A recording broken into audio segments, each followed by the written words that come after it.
അസ്സലാമു അലൈക്കും. എല്ലാ കൂട്ടുകാർക്കും പുതിയൊരു വീഡിയോയിലേക്ക് സ്വാഗതം. എന്തൊക്കെ എല്ലാവരും വിശേഷങ്ങളൊക്കെ സുഖമല്ല? അൽഹംദുലില്ലാഹ് ഞങ്ങൾക്ക് ഇവിടെ സുഖമായി പോണു. അപ്പോൾ എന്നും നമ്മളെ വീഡിയോയിൽ എന്തെങ്കിലുമൊക്കെ ഒരു പുതിയൊരു റെസിപ്പി ഉണ്ടാവും കേട്ടോ. അപ്പോൾ ഇന്ന് എന്താ വെച്ചാൽ കോളിഫ്ലവർ മുരിമുരിയേനെ ഇങ്ങോട്ട് പൊരിച്ചെടുക്കുകയാണ്. അതും നമ്മൾ ചായക്കൊക്കെ ഇങ്ങനെ ഇരുന്ന് തിന്നുമ്പോൾ ഭയങ്കര ടേസ്റ്റാണ് കേട്ടോ. അപ്പോൾ വീഡിയോ നിങ്ങളെല്ലാവരും ഒന്ന് സ്കിപ്പ് ചെയ്യാതെ കാണണം. കണ്ടിട്ട് ഇഷ്ടപ്പെടുകയാണെങ്കിൽ മറക്കാതെ ഒന്ന് ലൈക്ക് ചെയ്യണം. വീഡിയോനെ പറ്റിയിട്ടുള്ള അഭിപ്രായങ്ങളൊക്കെ ഒന്ന് കമൻറ്റ് എഴുതണം കേട്ടോ. അപ്പോഴാണ് നമ്മളെ വീഡിയോയിൽ എന്തെങ്കിലുമൊക്കെ ഒരു പോരായ്മകൾ ഉണ്ടെങ്കിൽ എനിക്കത് ശരിയാക്കി എടുക്കാൻ പറ്റുള്ളൂ. അങ്ങനെ ഞാൻ പതിവ് പോലെ അടുക്കളയിൽ എത്തിയ പാടിനെ ചോറിനില്ല അരി അങ്ങോട്ട് തീമിട്ടിട്ടുണ്ട്. നിസ്കരിച്ചാൽ നിൽക്കുമ്പോൾ എന്ത് ചെയ്യും, വെള്ളം വെക്കും. ഒരു 5:30 5:45 അരി ഞാൻ തീമിടലുണ്ട് കേട്ടോ. അങ്ങനെ പിന്നെ ഞാൻ പുളി വെള്ളത്തിലിട്ടിട്ടുണ്ട്. മീനതാ അവിടെ നേരാക്കി കൊടുന്നിട്ടുണ്ട്. പിന്നെ ചായക്ക് കടയിൽ നിന്ന് കലക്കി പാർന്ന ദോശയാണ്. അപ്പം ഞാൻ ചെറിയൊരു പാത്രത്തിലാണ് കേട്ടോ കലക്കിക്കുന്നത്. അപ്പം ഇതിലിങ്ങനെ അളക്കാനൊന്നും വെച്ചാൽ അപ്പം ഞാൻ അതൊന്ന് പാത്രം മാറ്റട്ടെ കേട്ടോ. ആദ്യം തന്നെ അപ്പം അങ്ങോട്ട് ചുടുകയാണ് കേട്ടോ. കാരണം ഒന്നും നുറുക്കി ആയിട്ടില്ല. ഇനി എല്ലാതും നുറുക്കിയിട്ട് വേണം. അപ്പം ആദ്യം അങ്ങോട്ട് ചുടട്ടെ. അടുപ്പ് ഇങ്ങനെ ഒഴിഞ്ഞ് കിടക്കല്ല. ഇനി എല്ലാതും നുറുക്കാനുണ്ടല്ലോ. അപ്പം ഇതിങ്ങനെ പാരും ചെയ്യുക, കൂട്ടാനില്ലതൊക്കെ ഇങ്ങനെ ശരിയാക്കും ചെയ്യുക. കാത്തിക്കണ പരിപാടി എനിക്കില്ല കേട്ടോ. അങ്ങനെ മീനും വെള്ളത്തിലിട്ട് വെച്ചിട്ടുണ്ട്. ഇനി ചട്ടി അടുപ്പത്ത് വെക്കട്ടെ. ഈ ദോശയാണെങ്കിൽ നമ്മളെ സാലൂനും മോനൊന്നും വലിയൊരു ഇഷ്ടമൊന്നുമില്ല. പിന്നെ എന്തെങ്കിലുമൊക്കെ ഒരു കടി ഉണ്ടാക്കണ്ടേ. അങ്ങനെ ചട്ടി അടുപ്പത്ത് വെച്ചിട്ടുണ്ട്. പിന്നെ കോളിഫ്ലവർ ആണ് കേട്ടോ. 2 കോളിഫ്ലവർ ഉണ്ട്. ഇത് എത്ര ഉണ്ടാക്കിയാലും ഇവിടെ മതിയാവലില്ല കേട്ടോ. അപ്പോൾ 2 തന്നെ ഞാൻ കൊണ്ടാൻ പറഞ്ഞിട്ട്. അപ്പോൾ ഇത് ഇങ്ങോട്ട് പൊട്ടിച്ചിട്ട് ഞങ്ങൾക്ക് ഒരു സാധനം ഇതിൻ്റെ ഉള്ളിൽ കാണിച്ചു തരാം. കണ്ടില്ല നിങ്ങൾ, ഒരു പച്ചപ്പുഴു കേട്ടോ. കാരണം ഇതാ പൂവിൻ്റെ ഇടയിൽ ഇങ്ങോട്ട് ഇരുന്നിട്ട് കണ്ടില്ലെങ്കിൽ എന്തേ കാരണം ഇതിൽ ചെറിയ ചെറിയ പുഴുക്കൾ ഉണ്ടാവും എന്നൊക്കെ പറയണേക്കാം. നമുക്ക് ഈ വലിയ പുഴുവിനെ പെട്ടെന്ന് കണ്ടെടുക്കാനായി. ഇത് നമ്മളെ മേത്തായാൽ തന്നെ ഭയങ്കര ചൊറിച്ചിലേക്കാരം കേട്ടോ. അപ്പം ഇത് നമ്മൾ തിളച്ച വെള്ളത്തിലിടുന്ന അതിനാണ് ഈ അണുക്കളും കാര്യങ്ങളൊക്കെ ഇതിൻ്റെ ഉള്ളിൽ അങ്ങോട്ട് പൊയ്ക്കോട്ടെ വെച്ചിട്ടാണ് കേട്ടോ. അപ്പം ഇനി അതൊക്കെ വലിയതാക്കിങ്ങാണ്ട് അന്ന് പൊരിച്ചെടുക്കണം. വലുതാക്കി പൊരിച്ചാണ് നല്ലതും നല്ല രസം. ചെറുതാക്കിയിട്ടാവുമ്പോൾ അത് പെട്ടെന്ന് ഇങ്ങനെ വേറിട്ടുങ്ങാണ്ടാവും. അപ്പം നമുക്ക് എളുപ്പം പൊടിയും. അപ്പം ആ പൊടിയാതിരിക്കാൻ വേണ്ടിങ്ങാണ്ട് ഞാൻ വലുതാക്കി നുറുക്കുകയാണ് കേട്ടോ. പിന്നെ അതുമല്ല ഇന്ന് 2 പൂവുണ്ടല്ലോ, അതുകൊണ്ടാണ്. ചെറുതാണെങ്കിൽ ഞാൻ അതിനനുസരിച്ച് ചെറുതാക്കിയിട്ട് തന്നെ കേട്ടോ ചെയ്യൽ. പിന്നെ നമ്മൾ വല്ലാതെ ഒന്നും ഇതിനെ നെട്ടി ഇതൊന്നും കളയേണ്ട ആവശ്യമില്ല. അങ്ങനെ 2 ഞാൻ എല്ലാതും വൃത്തിയാക്കി ഇവിടെ വെച്ചിട്ടുണ്ട്. അതിൻ്റെ ഇടയിൽ കൂടെ അപ്പം ഇങ്ങനെ ചുടണുണ്ട്. ഈ അപ്പം കൊടുക്കുമ്പോൾ തന്നെ ഷാരൂനും മോനും പരാതി കേട്ടോ. എന്നാൽ ഉഴുന്നൊക്കെ കൂട്ടിയിട്ട് അപ്പം ചുട്ടാൽ അത് ഭയങ്കര ഇഷ്ടമാണ്. അങ്ങനെ അപ്പം ചൂടൽ ഇനി കാണിച്ചു തരുന്നൊന്നുമില്ല കേട്ടോ. ഇനി ഞാനിതൊന്ന് നുറുക്കാണ്. കണ്ടില്ലേ, ഈ പരുവത്തിലാണ് കേട്ടോ ഞാൻ ഇത് നുറുക്കണ്. വലിയതാക്കിയിട്ട് പൊരിച്ചെടുക്കുകയാണ്. പിന്നെ അതും എല്ലാം നല്ല വലുതാക്കണ്ട. അപ്പോൾ അത് നുറുക്കൽ ഏകദേശമൊക്കെ കഴിഞ്ഞിട്ടുണ്ട്. അപ്പോൾ ലേശം വെള്ളം അടുപ്പത്ത് വെച്ചിട്ട് അതിൽ ഉപ്പും അതുപോലെ തന്നെ മഞ്ഞൾപ്പൊടി ഇട്ടിട്ടുണ്ട്. നല്ലോന്ന് തിളക്കട്ടെ. തിളച്ചിട്ട് ഈ പൂവ് അയിക്കൊന്ന് അങ്ങോട്ട് ഇട്ട് കൊടുക്കട്ടെ. കണ്ടില്ലേ, ഈ ഒരു പരുവത്തിലാണ് ഞാൻ കോളിഫ്ലവർ ശരിയാക്കി എടുത്തിട്ടില്ലേ. ഇനി നല്ല തിളച്ചിട്ട് അതിക്ക് ഇട്ട് കൊടുക്കണം. അതിൻ്റെ മുന്നേ ഇട്ടിട്ടുണ്ടെങ്കിലേ അതിങ്ങനെ കടന്ന് വേവും. നല്ല വെള്ളം തിളച്ചിട്ട് അതിക്ക് അങ്ങോട്ട് ഇട്ട് കൊടുത്ത് നല്ലൊരു തള വന്നിട്ട് നമുക്കത് ഒട്ടക്കൊട്ടേക്കാണ്ട് ഊറ്റിയാൽ മതിയല്ലോ. കറിക്കില്ല തക്കാളിയും പച്ചമുളകൊക്കെ ഒന്ന് നുറുക്കണം കേട്ടോ. ഒന്ന് അയിലക്കറിയാണ് കേട്ടോ വെക്കണത്. അങ്ങനെ ഒരു 5 തക്കാളിയും 2 പച്ചമുളകൊക്കെ എടുത്തിട്ടുണ്ട്. ഫുള്ളായിട്ട് തക്കാളി ചിലപ്പോൾ എടുക്കൂല, എന്നാലും ഒരു 4-5 എടുത്താണ് കെഗ്ഗി വെക്കുകയാണ് കേട്ടോ. അങ്ങനെ അത് നുറുക്കി അവിടെ വെച്ചിട്ടുണ്ട്. പിന്നെ ലേശം ചെറുള്ളിയും വെളുത്തുള്ളിയൊക്കെ തോല് കളയാണ്ട്. അപ്പോൾ ഇതിന് നമ്മളെ കോളിഫ്ലവർ ഇടാനുള്ള വെള്ളം നല്ലോണം വെട്ടി തിളക്കുന്നുണ്ട്. അതിക്ക് കോളിഫ്ലവർ അങ്ങോട്ട് ഇട്ട് കൊടുത്തിട്ടുണ്ട്. എന്നിട്ട് നല്ലോണം ഒന്ന് താത്തി വെക്കട്ടെ. കാരണം വെള്ളം കുറച്ച് കൂടുതൽ വെക്കണം, എന്നാലാണ് ഈ കോളിഫ്ലവർ എല്ലാതും ഇങ്ങോട്ട് മുങ്ങിക്കിട്ടുള്ളൂ. എന്നിട്ട് നല്ല വെട്ടി തിളക്കണുണ്ട്. അത് വാങ്ങി ഞാൻ ഓട്ടപാത്രത്തേക്ക് അങ്ങോട്ട് കൊട്ടി വെച്ചു. എന്നിട്ട് വേറൊരു ചട്ടി അടുപ്പത്ത് വെച്ചിട്ടുണ്ട്. കോളിഫ്ലവർ ഊറ്റിയ ഉടനെ എന്ത് വേണിച്ചിട്ടാ അതിൻ്റെ മേലെ കൂടെ ലേശം പച്ചവെള്ളം പാർന്നാൽ മതിയിട്ട് എന്നാൽ വേവ് പാകമായി കിട്ടും. പിന്നെ ഞാൻ ചട്ടിയിൽ ലേശം വലിയ ജീരകവും പച്ചമുളകും വെളുത്തുള്ളിയും ഉലുവയൊക്കെ ഇട്ട് കൊടുത്തിട്ട് ഇങ്ങോട്ട് വാട്ടിയിട്ടുണ്ട്. തക്കാളി ഇടുന്നതിൻ്റെ മുന്നേ ഞാൻ മസാല ചേർക്കുകയാണ് കേട്ടോ. ലേശം മഞ്ഞൾപ്പൊടിയും മുളകും പൊടിയും മല്ലിപ്പൊടിയും ചേർത്ത് കൊടുക്കുക. ചില കറിയിൽ മല്ലിപ്പൊടി ഇടും, ചില കറിയിൽ മല്ലിപ്പൊടി ഇല്ല. അത് നമുക്ക് ഓരോ തോന്നലാട്ടോ. ആ തോന്നൽ പോലെയാണ് എൻ്റെ കറി വെക്കലൊക്കെ. അങ്ങനെ ലേശം കാശ്മീരി മുളക് പൊടിയും ചേർത്തിട്ടുണ്ട് ഒരു കളറ് കിട്ടാൻ വേണ്ടി. എന്നിട്ട് മസാലയുടെ പച്ചമണം പോവോളം ഇങ്ങോട്ട് വാട്ടിയിട്ടുണ്ട്.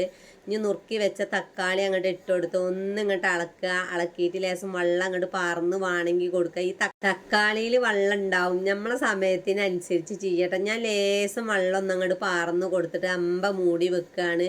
ഇനി ചോറ് വെന്തിട്ടുണ്ട്. അപ്പം ഇങ്ങോട്ട് ഊറ്റി വെക്കട്ടെ. എന്നാൽ തക്കാളി അവിടെ കടന്ന് വേവുമ്പത്തിന് ആ ഒത്തൊക്കെ ഒന്ന് പോയി അടിച്ചോരും ചിജ്ജാലോചിച്ചിട്ടുണ്ട്. അതിൻ്റെ ഇടയിൽ ഇതാ നമ്മളെ മോനൂന് കുളിച്ചാല വെള്ളം വെച്ചിട്ടുണ്ട്. അങ്ങനെ ഔത്തൊക്കെ പോയി അടിച്ചോരി വന്നപ്പത്തിന് ഇതാ നമ്മളെ തക്കാളി ഏകദേശം വേവൊക്കെ ആയിട്ടുണ്ട്. നല്ലോ ഒന്ന് ഒരതി അങ്ങോട്ട് ഉടക്കുകയാണ് കേട്ടോ. ഈ ഒരു സാധനം ഉണ്ടെങ്കിൽ ഒരതി ഉടക്കാനൊക്കെ നല്ല സുഖമാണ്. എന്നിട്ട് ഇതാ പുളിയും ലേസം വെള്ളം അങ്ങോട്ട് പാകത്തിന് പാർന്ന് കൊടുത്തിട്ട് ഒന്നും പാടെ മൂടി വെച്ചിട്ടുണ്ട്. ഇനി നല്ലൊന്നാണ് വെട്ടി തിളക്കട്ടെ. ആ പുളിയും ലേസം പച്ചവെള്ളമൊക്കെ പാർന്നതല്ല, അങ്ങനെ നല്ല വെട്ടി തിളക്കുന്നുണ്ട്. അതിൻ്റെ ഇടയ്ക്ക് ഇതാ ഞാൻ മീൻ ഇട്ട് കൊടുത്തിട്ടുണ്ട് കേട്ടോ. മീൻ നുറുക്കാതെ തന്നെ ഇട്ട് കൊടുത്തിക്കണ്. ഇനി നല്ലൊന്ന് തിളക്കാൻ വേണ്ടി കണ്ട് ഒന്നും പാടെ അങ്ങോട്ട് മൂടി വെച്ചു. അപ്പം മീൻ കറി ഇവിടെ റെഡി ആയിട്ടുണ്ട് കേട്ടോ. നല്ല കുറുന്നനിയല്ല, നല്ല സറന്നനിയല്ല. അപ്പം മീൻകറിയുടെ തീയൊക്കെ ഓഫാക്കി പിന്നെ ഇതാ മൂന്നൂന് ചുടുവെള്ളം പാർന്നു കൊടുക്കട്ടെ. കാത്ത് ഇങ്ങനെ നിൽക്കുകയാണ് കേട്ടോ. ഓൾക്ക് തണുത്ത വെള്ളത്തിൽ കുളിക്കാൻ തന്നെ വയ്യ. അപ്പം നേരം വെളുത്താൽ ഭയങ്കര തണുപ്പാണല്ലോ. ഇപ്പോൾ കുറച്ച് ദിവസമായിട്ട് തണുപ്പിനൊരു ഭേദമൊക്കെ ഉണ്ട്. അങ്ങനെ അതും പാർന്നു കൊടുത്തു. അതിൻ്റെ ശേഷത കോളിഫ്ലവർ ഒന്ന് അങ്ങോട്ട് മസാല കൂട്ടി വെക്കട്ടെ. തോനെ നേരം വെക്കേണ്ട ഒന്നും ആവശ്യമില്ല. ഇത് മസാല കൂട്ടിയ ഉടനെ തന്നെ നമുക്ക് പൊരിച്ചെടുക്കാണ്ട് നല്ലത്. അപ്പോൾ ഒരു സ്പൂണ് കാശ്മീരി മുളക് പൊടി കളറിന് വേണ്ടി കൂട്ടിയിട്ടുണ്ട്. 1.5 സ്പൂണ് സാദാ മുളക് പൊടിയും 1/4 സ്പൂണ് ജീരകം, ചെറിയ ജീരകം പൊടിച്ചത് 1/4 സ്പൂണ്, വലിയ ജീരകം പൊടിച്ചത് 1/4 സ്പൂണ്, 2 സ്പൂണ് കോൺഫ്ലവർ, പിന്നെ 1 സ്പൂണ് കുരുമുളക് പൊടിച്ചതും ചേർക്കട്ടെ. അത് ഭയങ്കര ടേസ്റ്റാണിട്ടത്. എല്ലാ ഫ്ലേവറും പാടം ആകുമ്പോൾ നല്ലൊരു ചൊയൊക്കെയാണ് കിട്ടുക. ഇത് നമുക്ക് വെറുതെ ഇരുന്ന് തിന്നാനും നല്ല രസമാണ്. അങ്ങനെ അതൊക്കെ ഒന്നും ഇങ്ങോട്ട് മിക്സ് ആക്കി കൊടുത്തിട്ടുണ്ട് കേട്ടോ. പിന്നെ ഞാൻ ഉപ്പിപ്പം ചേർത്തിട്ടില്ല. കോളിഫ്ലവർ വെള്ളത്തിലിട്ട് തിളപ്പിച്ചുമ്പോൾ ഞാൻ ഉപ്പൊക്കെ പാകത്തിന് ചേർത്തിരുന്നു. എന്നിട്ട് ഒന്നങ്ങോട്ട് കുടഞ്ഞ് കൊടുത്തിട്ട് എന്നിട്ട് ലേസം വെള്ളം തളിച്ചിട്ട് ആക്കത്തിന് ഇങ്ങനെ കായം കൂട്ടിയെടുക്കണം കേട്ടോ. വല്ലാതെ തിരുമ്പി കുഴക്കരുത്, ഇത് വേറിട്ട് കിട്ടും. അങ്ങനെ അതവിടെ വെച്ചിട്ടുണ്ട്. പിന്നെ ഞാൻ മീനൊന്ന് കായം കൂട്ടാൻ കേട്ടോ. ഒരിക്കലും കോളിഫ്ലവർ ഒരുപാട് നേരം റെസ്റ്റ് ചെയ്യാൻ വെക്കാതിരിക്കുകയാണ് നല്ലത്. അതിമത്തെ മസാലയൊക്കെ പോവും. വല്ലാതെ കോൺഫ്ലവർ ചേർക്കും ചെയ്യരുത്. അങ്ങനത്തെ എണ്ണ നല്ലോണം ചൂടായപ്പോൾ നമ്മൾ ഒന്നായിട്ട് അങ്ങോട്ട് ഇടാൻ നിൽക്കരുത്. ഇങ്ങനെ ഓരോന്നും നമ്മൾ പൊക്കവടൊക്കെ നുള്ളിയിടുമല്ലോ, അതുപോലെ ഓരോന്നായിട്ട് തന്നെ ഇടണം കേട്ടോ. എന്നാലാണ് ആ വെറുവേനെ അങ്ങോട്ട് കിട്ടുള്ളൂ. അങ്ങനത്തെ ആ ഫസ്റ്റ് ട്രിപ്പ് ഞാൻ ഇട്ടിട്ടുണ്ട് കേട്ടോ. 2 ട്രിപ്പായിങ്ങാണ്ട് പൊരിച്ചെടുക്കാണ്ട്. അങ്ങനെ ഇപ്പുറത്തെ അടുപ്പത്ത് ഞാൻ വേറെ ചട്ടി വെച്ചിട്ടുണ്ട്. അതവിടെ പൊരിച്ചിട്ടുണ്ട്. അപ്പോൾ ഈ അടുപ്പ് ഒഴിഞ്ഞ് കിടക്കുകയാണ്. അപ്പം മീനും പാടെ പൊരിച്ചെടുക്കാനുണ്ട്. ബാക്കി എല്ലാ പണിയും കഴിഞ്ഞിട്ടുണ്ട്. അപ്പോൾ ഒരു 4 അയിലയും ബാക്കിയുള്ളത് മാന്തളും കേട്ടോ. ഒന്ന് പലവക മീനൊക്കെയാണ് കിട്ടിയിരിക്കുന്നത്. അപ്പം എന്നാലും വേണ്ടില്ല, മാന്തളും നല്ല ഇഷ്ടമാണ്, അയിലും നല്ല ഇഷ്ടമാണ്. അപ്പം അതിൻ്റെ മേലെ കൂടെ ലേസം വേപ്പിൻ്റെ ഇലയാണ് കുടഞ്ഞു കൊടുത്തിട്ട് പുറത്ത് അടുപ്പത്തേക്ക് തന്നെ വന്നിക്കാണ്. കോളിഫ്ലവർ ഒരു ഭാഗമൊക്കെ ഏകദേശം വേവായിട്ടുണ്ട്. അപ്പം ഒന്ന് മറിച്ചിട്ട് കൊടുക്കുക. ഇങ്ങനെ ഇളക്കിങ്ങാണ്ട് എടുക്കരുത് കേട്ടോ. ചിലപോലെയാണ് എണ്ണയൊക്കെ എന്തെങ്കിലും ഇട്ടിട്ടുണ്ട്, അങ്ങനെ ഇളക്കിങ്ങാണ്ടിരിക്കും. അപ്പം അതൊക്കെ അങ്ങോട്ട് പൊടിഞ്ഞുങ്ങാണ്ട് കിട്ടുകയും ചെയ്യും. തീയൊന്ന് കുറച്ച് വെച്ചാൽ നല്ല പാകത്തെ വേവിലും മുരിച്ചിലും നമുക്ക് കിട്ടും. അങ്ങനെ അതിൽ വല്ലാതെ മസാല ഒന്നുമില്ല. ഇത് കാണിച്ചു തരുന്നത് എന്താ വെച്ചാൽ ഇത് ഞാൻ തോനെ നേരം വെക്കാത്തതുകൊണ്ടാണ് ഇതിങ്ങനെ നല്ലപോലെ കിട്ടിയിട്ടുള്ളത്. അതുപോലെ തന്നെ കണ്ടോളുണ്ടോ, ഇത് കോരിയാൽ എണ്ണയിൽ വല്ലാതെ പൊടിയും കാര്യങ്ങളൊന്നും ഉണ്ടാവില്ല. കണ്ണിലെ എണ്ണയിൽ ഒരു പൊടിയും കാര്യങ്ങളൊന്നുമില്ല. ഇനി ഞാൻ ഷാലൂന് ചോറുണ്ടാക്കിയേക്കട്ടെ. മോനൂന് ഇതിലിടക്ക് ചോറാക്കി കൊടുത്തയച്ചിട്ടുണ്ട്. അത് വീഡിയോ ഒന്നും എടുത്തിട്ടില്ല. അപ്പോൾ ഷാലൂന് കോളിഫ്ലവർ എത്ര ആക്കിയാലും അങ്ങോട്ട് തേച്ചില്ല. അങ്ങനെ അത് കഴിഞ്ഞു. അപ്പോൾ ഷാലൂന് കറി വേണം. പരിപ്പും തക്കാളി ലേസം കറി ഉണ്ടായിരുന്നു. അപ്പോൾ അതൊരു കുപ്പിയിലാക്കി കൊടുത്തിട്ട് ഓലെ കാര്യങ്ങളൊക്കെ കഴിഞ്ഞു. ഇനി കോളിഫ്ലവർ പൊരിച്ചതൊന്ന് കാണിച്ചു തരാം കേട്ടോ.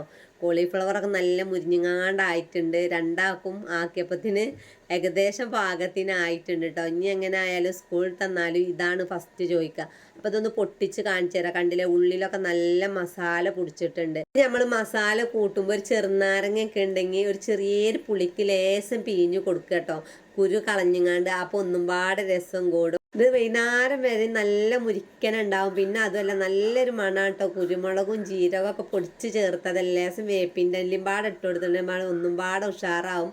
അങ്ങനെ ഇന്നത്തെ വിഭവങ്ങളൊക്കെ ഇവിടെ ആയിട്ടുണ്ട്. അപ്പം നമ്മളെ വീഡിയോ ഇത്രയൊക്കെ തന്നെ ഉള്ളൂ. അപ്പോൾ വീഡിയോക്ക് നിങ്ങളെല്ലാവരും ഒന്ന് മറക്കാതെ ലൈക്ക് അടിച്ചണം, കമൻറ്റും എഴുതാട്ടോ. അപ്പോൾ അതുപോലെ തന്നെ കോളിഫ്ലവറൊക്കെ ഉണ്ടാക്കിയിട്ട് നിങ്ങളെ അഭിപ്രായങ്ങളൊക്കെ ഒന്ന് പറയണം കേട്ടോ. എന്നാലാണ് ബാക്കിയുള്ളവർക്ക് അതൊരു പ്രചോദനമാവുള്ളൂ.